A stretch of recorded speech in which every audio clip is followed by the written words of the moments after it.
অবশেষে চলেই এলাম। তো দিন ধরে অপেক্ষা করছিলাম যে কবে মেয়ের ডান্স কম্পিটিশনে যাব। সেই দিনটা চলেই এলো। এতটা জার্নিং করে যাওয়ায় শরীরটা প্রায় খারাপই হয়ে আছে। ভিডিওটা দেওয়ার কথা কবে আর আমি দিচ্ছি কবে। তো যাই হোক, ভিডিওটা অনেক যত্ন করে রেখে দিয়েছিলাম, ভাবলাম তোমাদের সঙ্গে একটু শেয়ার করব। আমাদের সময় ছিল খুব তাড়াতাড়ি, সেহেতু আমাদের কমপ্লিট হয়ে গেছে। তারপরে দেখাই তোমাদের আমাদের কি টিফিন দিয়েছে। প্রথমেই দেখো এখানে স্যার আবার আমাদেরকে বিস্কুট, চকলেট এইসব দিয়েছিল, আর আমি সবার জন্য একটু খাবার নিয়ে গেছিলাম।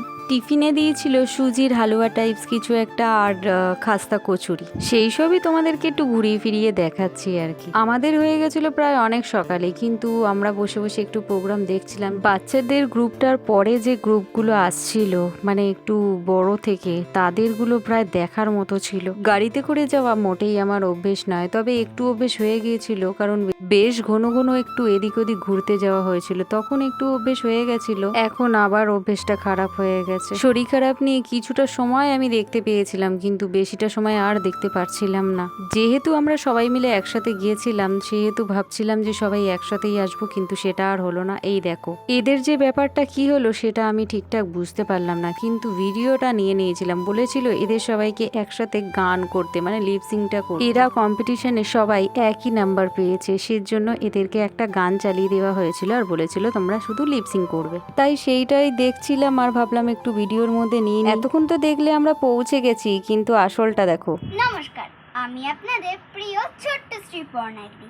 আসছি সোদপুর নর্থ 24 পরগনা থেকে। 24শে May Kolkata all Bengal dance competition season 2-এ পার্টিসিপেট করতে দমদমে। সবাই আমাকে আশীর্বাদ করবে যেন ভালো কিছু করতে পারি। ধন্যবাদ। এটা ছিল ওর ইন্ট্রো ভিডিও, আর এইটা ছিল ওর পোস্টার। জেতা বা হারা সেটা বড় কথা নয়, বড় কথা হচ্ছে পার্টিসিপেট করা। সবসময় চেয়েছি ও যাতে ভালো জায়গায় পারফর্ম করতে পারে, আর এই সুযোগটা করে দেন মেয়ের ওয়েস্টার্ন স্যার। স্যার খুব জোর করেছিলেন যে ও পারুক বা না পারুক পার্টিসিপেট যেন করতে পারে। স্যার সবসময় চায় যে বাচ্চারা যেন অনেকটা এগিয়ে যেতে পারে। প্রোগ্রামটা খুব সুন্দর হয়েছিল, কিন্তু দুঃখের বিষয় হলো আমি একদিন মেয়েকে নিয়ে বেরিয়ে 2 দিন বাড়িতে অসুস্থ হয়ে পড়ে। বেশি জার্নিং আমার শরীর আবার নিতে পারে না। খুব ইচ্ছা করে মেয়েকে সব জায়গাতে নিয়ে যাব, কিন্তু তারপরে এসেই অসুস্থ হয়ে পড়ি। আসলে আমাকে অনেকটা ভোরে উঠতে হয়েছিল।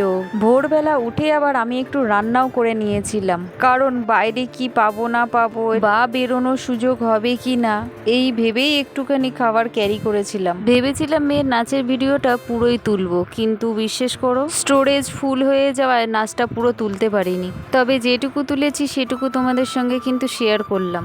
আসলে ওর নাচের সময়টা ছিল 8টা 8, তো সেই কারণে আমি ওকে খুব ভোরে তুলে দিই, আর ওর ভোরে ওটা না খুব একটা অভ্যেস নেই। প্রথম দিকে নাচের একটু এনার্জি দিলেও পরের দিকে এনার্জি একটু লস হয়ে গিয়েছিল। তো যাই হোক, এটা কোনো ব্যাপার না, ও আস্তে আস্তে পুরোটাই হয়তো শিখে যাবে কোনো একদিন। সামনে তো দেখলেই জাজরা বসেই আছে।